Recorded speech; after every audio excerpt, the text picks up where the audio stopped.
الحمدللہ رب العالمین والصلاة والسلام علی اشرف الانبیاء والمرسلین اما بعد فاعوذ باللہ من الشیطان الرجیم بسم اللہ الرحمن الرحیم۔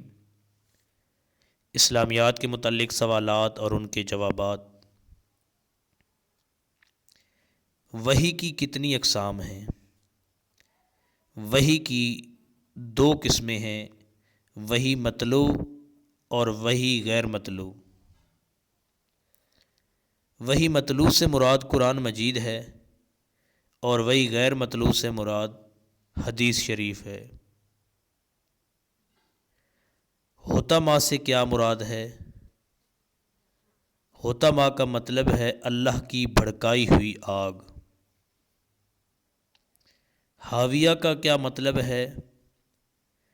حاویہ کا مطلب ہے دہکتی ہوئی آگ۔ نبی کریم صلی اللہ علیہ وسلم پر پہلی وحی کب نازل ہوئی؟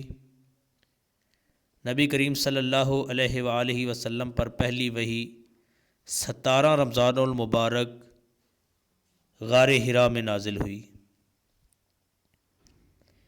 قرآن پاک کی سب سے لمبی سورت کون سی ہے؟ قرآن مجید کی سب سے لمبی سورت سورۃ بقرہ ہے۔ سورہ بقرہ کی 286 آیات ہیں اور 40 رکوع ہیں۔ 2.5 پاروں پر سورۃ بقرہ مشتمل ہے۔ سورہ بقرہ کو کن ناموں سے یاد کیا جاتا ہے؟ سورہ بقرہ کو قصبات القرآن کے نام سے یاد کیا جاتا ہے، مطلب ہے قرآن مجید کی چوٹی، قرآن مجید کی کوہان۔ واقعہ معراج کس سورت میں ہے؟ واقعہ معراج سورہ بنی اسرائیل میں ہے۔ قرآن مجید میں کس پتھر کا ذکر آیا ہے؟ قرآن مجید میں پتھر یاقوت کا ذکر آیا ہے۔